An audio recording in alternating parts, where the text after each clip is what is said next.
Selamat datang di Hima Talk. Our theme today is how to manage time with tamu spesial saya, yaitu Presiden BEM Institut Teknologi Bisnis ADIAS Malang, yaitu Mas Syafid Syukron. Selamat datang di podcast kami, Mas Syafid. Pertama-tama kan kita itu temanya ada manage time ya. Iya. Gimana sih Mas cara Mas Syukron itu memanage time atau mengatur waktu kita sebagai anak manajemen tentunya dengan kegiatan yang sangat padat seperti mengatur UKM, kemudian mengatur kegiatan kuliah, kemudian mengatur kegiatan sehari-hari di rumah. Bisa diceritain nggak sih atau dijelasin ke teman-teman supaya kita semua tahu gimana sih cara Presiden BEM Institut Teknologi dan Bisnis ADIAS ini mengatur waktu? Oke.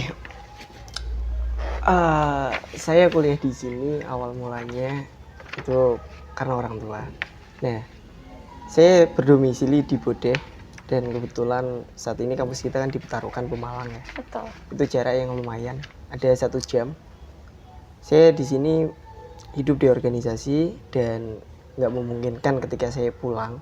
Yeah. Karena kan waktunya itu pasti bertabrakan toh. Saya di sini ngekos. Ya, saya ngekos.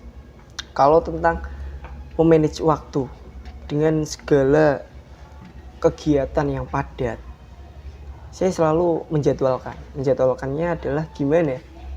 1 hari sebelum kegiatan saya mulai, misalkan contoh hari Kamis saya ada kegiatan, hari Rabu pasti saya jadwalkan. Hari Kamis itu seperti apa? Apa aja agenda saya? Saya jadwal, saya tata. Setelah itu baru hari Kamisnya kita eksekusi. Dan selanjutnya ketika hari Kamis sudah berlalu, nanti hari Jumat saya harus apa? Itu harus dicatat. Gitu.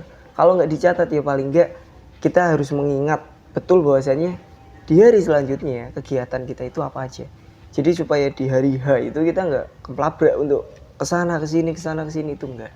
Dan kita harus tahu bagaimana yang prioritas itu ya harus diutamakan dan jangan sampai dikesampingkan. Jadi seperti itu. Ya berarti kita tahap awalnya itu kita harus bikin mungkin note kecil gitu ya, price list kegiatan-kegiatan yang mau kita lakukan itu gimana. Kemudian untuk organisasi sendiri saya ingin tahu dulu itu waktu Mas Syukron sekolah itu pernah ikut organisasi nggak sih? Kok bisa jadi pres BEM untuk sekarang ini? Ya, saya emang dari dulu anak organisasi. Saya dari dulu itu anak organisasi. Dari waktu SMP, SMK hingga saat ini mahasiswa di Institut Teknologi dan Bisnis ADIAS, saya itu anak organisasi. Saya suka dengan organisasi. Sehingga apa? Untuk menjadi presiden mahasiswa di sini, awal mula saya ingin menjabat, saya merasa saya punya kemampuan. Yang pertama adalah yakin ketika kita mau menjadi pemimpin. Kita harus yakin. Di balik keyakinan itu kita harus sadar bahwasannya kita itu memiliki potensi atau tidaknya. Ketika 2 hal itu sudah clear, kita harus tahu apakah kita bisa membagi waktu untuk dalam berorganisasi yang akan kita pimpin. Nah, dari 3 ini kalau kita udah oke, yaudah berani, ayo gas. Jadi seperti itu. Dan yang penting adalah ketika menjadi presiden mahasiswa, dia harus tahu dinamika apa yang terjadi dalam lingkup mahasiswa Institut Teknologi dan Bisnis ADIAS. Supaya apa? Supaya kita nggak salah arah. Jadi seperti itu. Baik. Kemudian untuk perkuliahan nih, kan Mas Syukron ini kan menjadi presiden BEM yang ada mengurus UKM di Institut Teknologi dan Bisnis ADIAS. Kemudian ada mungkin perkuliahan yang sangat padat. Kemudian kegiatan sehari-hari yang butuh refresh otak sendiri gitu ya. Itu gimana sih Mas cara atau tipsnya agar kita itu tidak jenuh ketika melaksanakan kegiatan UKM atau BEM, kemudian melaksanakan tugas-tugas kuliah dan tugas sehari-hari kita?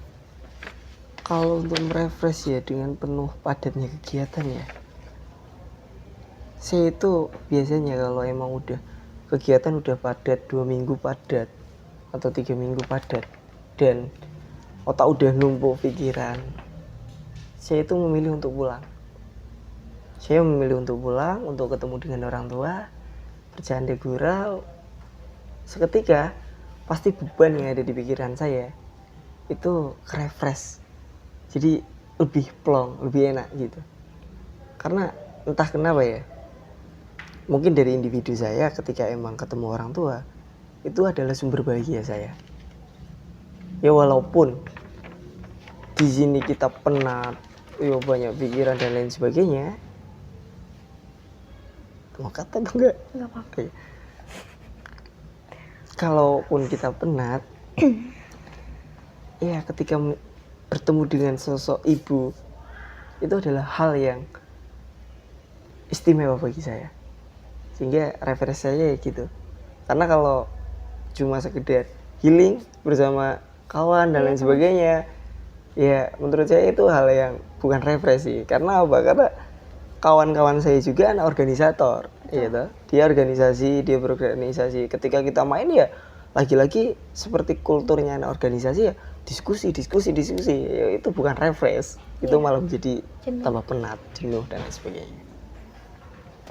Oke, sebelum podcast kita tutup hari ini, ada nggak sih Mas kesan dan pesan untuk teman-teman kita?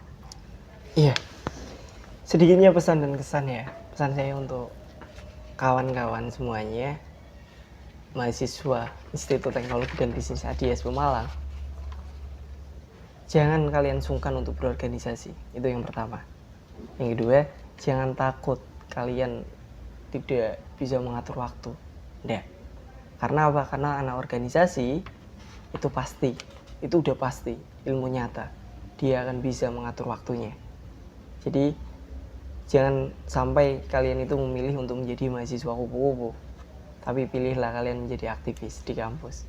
Mungkin gitu sih kalau dari saya. Karena dengan adanya ikut berorganisasi, kita dapat dengan naturalnya bisa memanage waktu kita. Oh itu pasti. Kita pasti akan diajari ya. Iya.